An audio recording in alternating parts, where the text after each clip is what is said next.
சாந்தி. இன்றைய முரளியிலிருந்து கேள்வி பதில். ஆகஸ்ட் 22.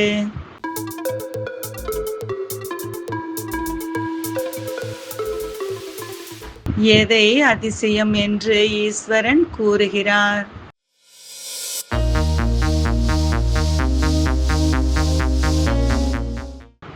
ஒவ்வொரு 5000 வருடத்திற்கு பிறகும் இந்த உலகிற்கு வந்து படிப்பிப்பது.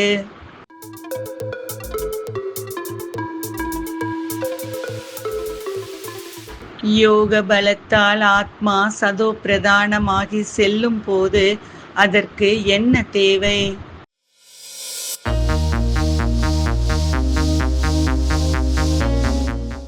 விநாசமும் தேவை, ராஜ்யமும் தேவை.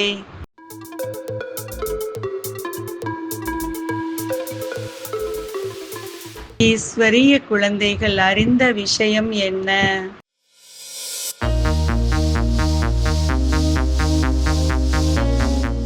இயற்கை சேதம் வரும், போர் கண்டிப்பாக நிகழும் என்பது.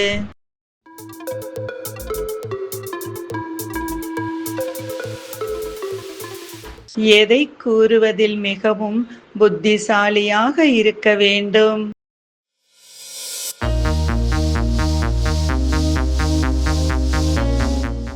தூய்மையான தேவதா பரம்பரை இருந்தது, அதை மீண்டும் ஸ்தாபனை செய்ய சிவன் வந்திருக்கிறார் என்பதை.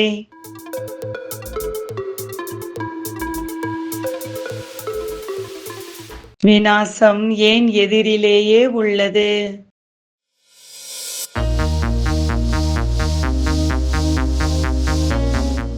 இந்த பாவ ஆத்மாக்களின் உலகம் என்பதாலும் ஒரு தர்மத்தின் ராஜ்யமும் வருவதற்காக.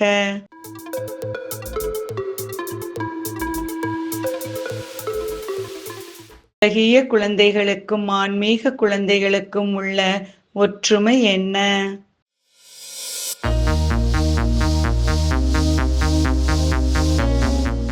உலகிய சின்ன குழந்தைகள் தாய் தந்தையை விட்டு வரமாட்டார்கள்.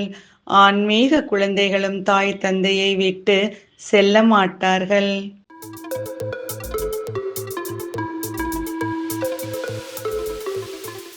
அனைவரும் தமோ பிரதானமாகத்தான் வேண்டும்.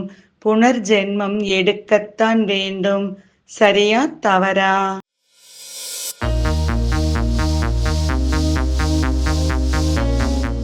சரி.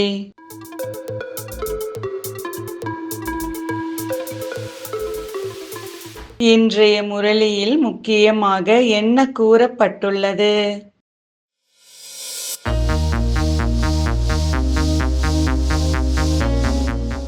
தன்னை ஆத்மா என்று உணர்வதை மறக்கும் போது வெட்கம் வரவில்லையா? அந்த போதை ஏன் ஏறுவது இல்லை? நன்றி. ஓம் சாந்தி.